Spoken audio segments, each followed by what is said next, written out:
Bersama saya Andri dan selamat datang di Yangko Channel. Sekitar awal 2021 lalu, Asus secara diam-diam meluncurkan update notebook Vivo K413 dengan versi CPU Intel generasi ke-11. Padahal kuartal 4 tahun 2020 lalu baru saja meluncurkan versi Intel generasi 10. VivoBook sendiri adalah versi mainstream untuk segmen penggunaan harian dari lini notebook Asus. Dan berikut adalah spesifikasi Asus VivoBook K413e yang kita review. Desain fisik Asus K413e ini sangat simpel dan minimalis. Pada bagian cover hanya bertuliskan Asus VivoBook beraksen silver saja. Dimensinya pun ramping dan tipis yang setara notebook premium 13 inch beberapa tahun lalu. Bobotnya yang ringan sekitar 1,4 kg saja cukup nyaman untuk dibawa kemana-mana. Pada bagian bawah terdapat 4 tatakan karet yang cukup besar sehingga ada cukup space untuk aliran udara. Bezel layar monitor pada bagian kanan atau kiri dan atasnya pun sangat tipis dengan rasio screen to body mencapai 84%. Bezel yang tipis inilah yang memungkinkan notebook berlayar 14 inch ini dimensinya setara notebook 13 inch. Pada bezel atas terdapat webcam dan deretan mikrofon. Asus sudah melengkapi notebook VivoBook K413e ini dengan Windows 10 Home Edition 64-bit single language. Terdapat juga software aplikasi My Asus untuk mendukung driver dan monitoring segala hardware notebook ini. Menariknya lagi, Asus juga menginstal notebook ini dengan Microsoft Office 2019 Home and Student Edition gratis senilai 1,8 juta rupiah. Untuk mengaktifkannya, tinggal login dengan akun email Microsoft yang bisa dibuat dengan gratis juga. Keyboard chipletnya memiliki travel distance atau kedalaman tekanan sekitar 1,4 mm. Sayangnya untuk versi review ini tidak terdapat fitur backlight pada keyboardnya. Tombol enternya sendiri diberi frame beraksen hijau menyala agar mudah dikenali. Tombol power tepat di bagian pojok atas yang menyatu dengan tombol keyboard. Bagi saya ini sangat beresiko untuk salah tekan ketika jari sudah terbiasa dengan tombol delete di pojokan. Fitur pada tombol FM-nya sendiri terdiri dari volume up and down, brightness up and down, touchpad on off, display output, lock off, webcam on off, shortcut snap and skate, dan aplikasi My Asus. Touchpad Asus K413e ini cukup lebar, responsif, dan permukaan keramiknya nyaman untuk navigasi jari. Di pojok kanan atas terdapat sensor fingerprint kapasitif seperti smartphone terkini. Login via fingerprint pun sangat responsif dan jauh lebih cepat dibandingkan login manual. Layar monitor Asus VivoBook K413e menggunakan panel berjenis LCD IPS beresolusi 1920x1080 dengan refresh rate 60 Hz. Menurut hasil pengujian dan pengukuran oleh Ultrabook Review, didapat bahwa panel LCD IPS ini memiliki kemampuan reproduksi warna 95,3% sRGB, 69,6% NTSC, dan 72,3% Adobe RGB. Tingkat kecerahan cahaya maksimalnya mencapai 244 nits. Rasio kontrasnya sendiri adalah 1308:1, yang termasuk tinggi untuk ukuran panel layar LCD IPS kelas mainstream, sehingga cukup bagus untuk menampilkan warna video ataupun foto. Temperatur white point mencapai 7100K, cukup tinggi sehingga warna putihnya terlihat cerah dan black point-nya 0,18, bisa menghasilkan warna hitam yang cukup gelap. Hasil pengujian panel LCD IPS tersebut terlihat bahwa kualitasnya sudah sangat cukup mumpuni untuk kebutuhan hiburan harian atau konten kreator amatir. Namun jelas masih kurang untuk konten kreator kelas profesional.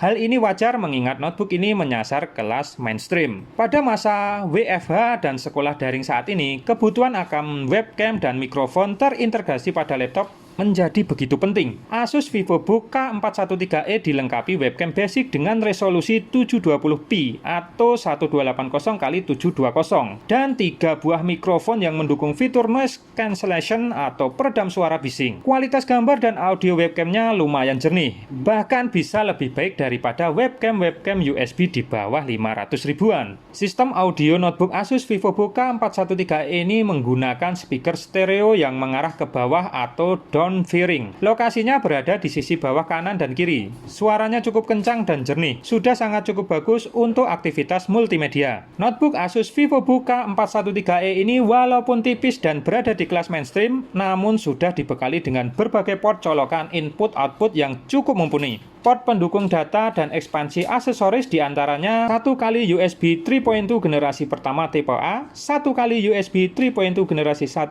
tipe C, dan 2 kali USB 2.0. Untuk USB Type-C-nya masih belum mendukung Thunderbolt 3, DisplayPort ALT mode, dan power delivery hingga 100 watt. Untuk mendukung layar eksternal, notebook ini juga dilengkapi port HDMI 1.4. Port audio 3,5 mm juga disediakan untuk headphone atau speaker eksternal. Slot memory card readernya sendiri sudah mendukung micro SD card, namun tidak tersedia slot full size SD card. Konektivitas jaringannya hanya mengandalkan nirkabel WiFi yang sudah mendukung standar WiFi 6. Selain itu juga tersedia Bluetooth 5 untuk transfer data maupun sistem audio nirkabel. Port Ethernet sudah tidak disediakan lagi di notebook ini. Sebagai notebook modern dan kekinian, tentu saja penyimpanan data SSD adalah sebuah keharusan. Bagaimanapun juga keberadaan SSD sangat mendukung peningkatan kualitas pengalaman berkomputer. Asus VivoBook K413e ini tentu saja sudah menggunakan media simpan data berupa SSD dengan kapasitas 512 GB.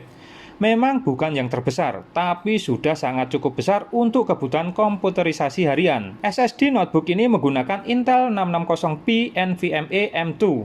Hasil pengujian AS SSD benchmark menunjukkan bahwa kecepatan baca SSD ini di kisaran 1560-an megabit per second dan kemampuan tulisnya mencapai 660-an megabit per second. Sedangkan melalui pengujian Crystal Dysmark kecepatan baca mencapai 1800-an megabit per second dan tulisnya 980-an megabit per second. Memang bukan tergolong SSD yang tercepat saat ini, namun sudah sangat cukup cepat untuk booting dan melakukan berbagai tugas produktivitas lainnya. Notebook ini hanya memiliki satu buah ekstra slot M2 untuk upgrade SSD NVMe. Sedangkan seluruh chip RAM-nya disolder dan tidak ada ekstra slot RAM. Entah bagaimana bisa tim desainer notebook Asus VivoBook K413e membuat keputusan aneh seperti ini. Jika harus memilih salah satu untuk menekan budget, maka slot ekstra RAM lebih dibutuhkan oleh konsumen daripada menambah SSD. Demi memaksimalkan kinerja prosesor agar bisa memperoleh clock dan suhu maksimal, kami menggunakan software aplikasi komputasi Y-Cruiser untuk menghitung nilai Pi. Selama menjalankan proses komputasi tersebut, kami memperoleh suhu hingga 94 derajat Celcius yang terukur melalui aplikasi HP Monitor dan GPU-Z yang membaca sensor suhu yang tertanam di CPU. Untuk suhu di bagian casing dan keyboard kami belum bisa melakukan pengukuran karena ketiadaan thermal kamera. Beberapa pengujian performa yang kami lakukan diantaranya menggunakan benchmark sintetis, video encoding, dan game populer. Mengingat spesifikasi notebook ini bukan ditujukan untuk gaming atau kreasi konten level pro, maka kami tidak banyak melakukan pengujian benchmark. Namun setidaknya sudah cukup menunjukkan gambaran performa dari notebook ini. Salah satu aplikasi pengujian CPU populer adalah Cinebench. Pada benchmark Cinebench R15 didapatkan skor 194 untuk single core dan 488 untuk multicore-nya. Angka ini merupakan peningkatan 20-25% dibandingkan Intel Core i3 1005G1. Sedangkan Cinebench R20 didapatkan skor single core 507 dan multicore-nya 1241 atau peningkatan 25-35% dibandingkan Intel Core i3 1005G1. Selain Cinebench, ada juga Geekbench. Dari pengujian Geekbench 4 didapatkan skor single core 5.913 dan multicore 11.558. Secara single core, CPU Core i3 11G4 ini lebih cepat 20% dibandingkan Intel Core i3 1005G1. Namun untuk multicore justru lebih lambat sekitar 4%. Pada Geekbench 5 didapatkan skor single core 1.374 dan multicore 2.816 atau lebih cepat 35% pada single core dan 10% pada multicore. Dengan PCMark 10 didapatkan skor total 4144 dengan rincian Essential 8784, Productivity 6360 dan Digital Content Creation 3460. Ada juga VRes, aplikasi benchmark dengan metode ray tracing foto. Pada pengujian VRes didapatkan skor 3400-an.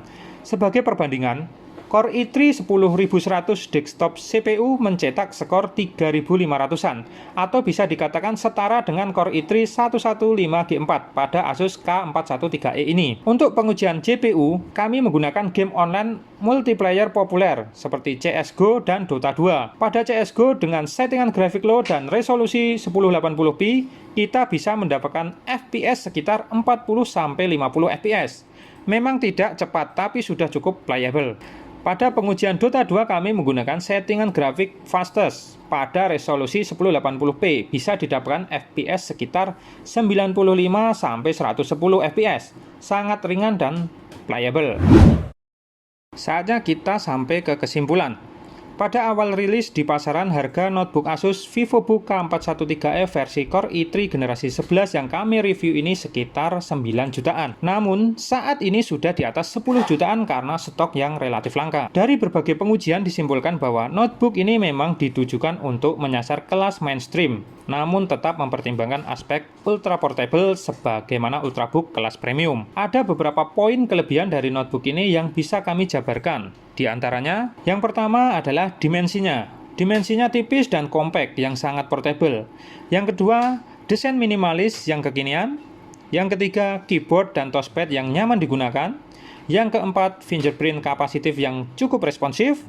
Yang kelima, kualitas webcam yang cukup bagus. Yang keenam, mikrofon yang mendukung AI noise cancellation. Yang ketujuh, resolusi monitor Full HD 1080p yang cukup lumayan. Lalu yang kedelapan adalah port yang cukup melimpah. Yang selanjutnya, suhu penggunaan normal yang tidak panas. Dan speaker yang lumayan. Ya, begitu tadi ulasan Asus VivoBook K413e. Cukup sekian dari saya Andri. Terima kasih.